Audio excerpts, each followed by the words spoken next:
So that was only a third of the bin. And here's another third of the bin. Filling up this basket from the mother bin. Not quite as full as the first time, but as I'm filling this up, you can watch them start to move down into the material. And after this is full, we will start again by light harvesting the top and getting that material back out, and that will go back into the mother bin so it can be finished processing. Ready! All right, so we saw some of these guys go down. This is what two-handed light harvesting looks like. A lot more easy than just with one hand. Teeny, little wisp, giant wisp, tiny wisp, giant worm, baby wisp. Inner dork makes an appearance. I got some little babies. Giant dork. So what I'm doing here is using two hands to take the material from the top, take the worms out of the material, put it into the new bin, and move that material over back to the tub that I was holding. So you can see how much faster this goes when you've got two hands gloved, and I'm not holding the bin that had all the material in the other hand. So this can go rapido, very, very quickly, as you can see that I am moving through this material at lightning speed. I'm only getting these little babies and these little individuals out because I like doing this method, and I like to show how well it works. In this case, or maybe in your case, if you're doing what I'm doing, and you don't need to depopulate it 100%, you could fly through this.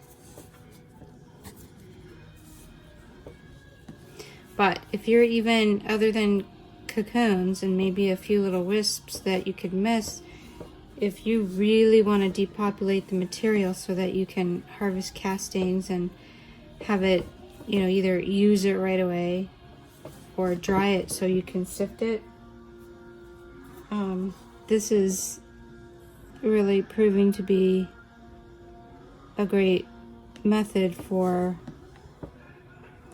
quickly harvesting some material and quickly getting the worms out of the material so that they're not stressed as much. You can see this basket is going much more quickly than the last basket when I had one hand. And this material that I'm taking out of there, yes, it's going to go back in the original bin, but you could put some of this in a nylon stocking and make a quick infusion with, or even go ahead and do an aerated worm casting tea with that, because all these microbes are so lovely and rich. So you could do this with this material or even with castings that you harvest. I'm working on the series, so there's going to be a lot of baiting in videos. If you subscribe, you won't have to keep an eye out. You'll get notifications. So we've done 2/3 of the bin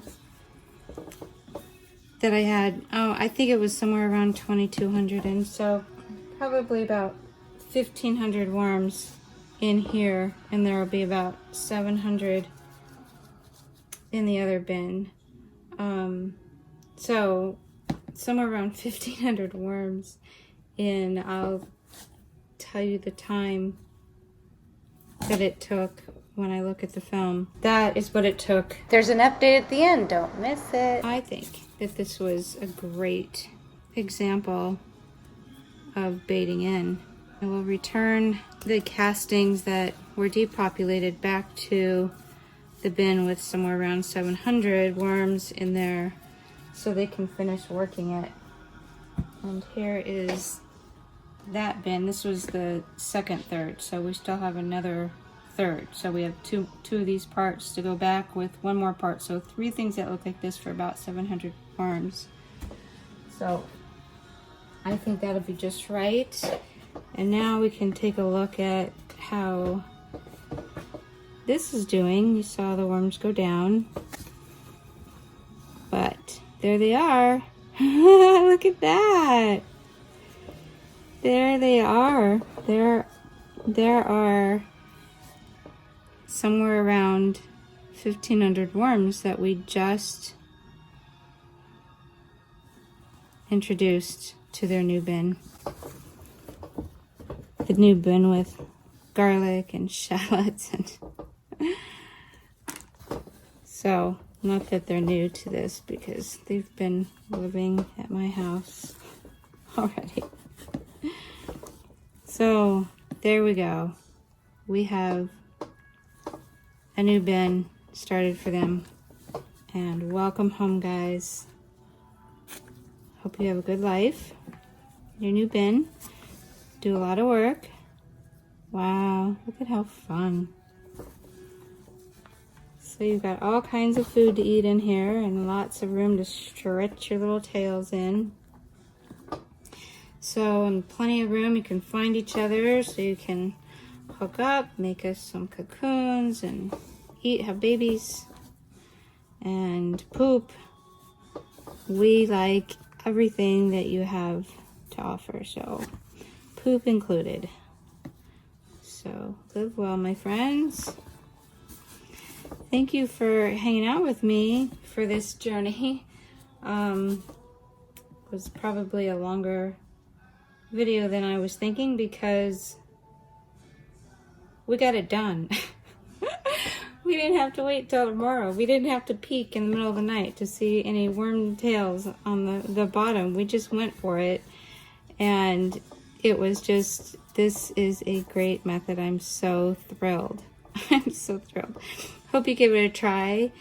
And if you do have any comments, please put comments below. And if you enjoyed this video, please do a thumbs up. And if you haven't subscribed yet, that is awesome. If you subscribe, you will get notifications when I do updates on these guys.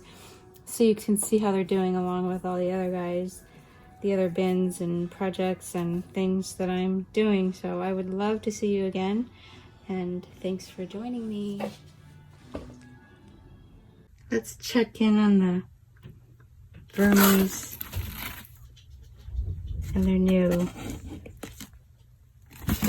bin. This is the daughter bin. And there they are. And they're, oh look, see, they're pooping and awesome.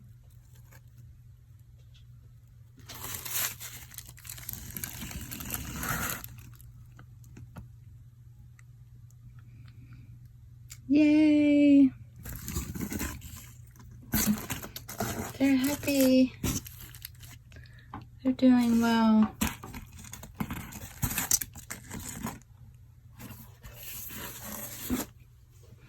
Little privacy bin. Oh, all the worms that were left in this bin were all the way at the other end last night, and we fed over here, and they traveled. Got some privacy right here. Let's see how they're doing under the lid.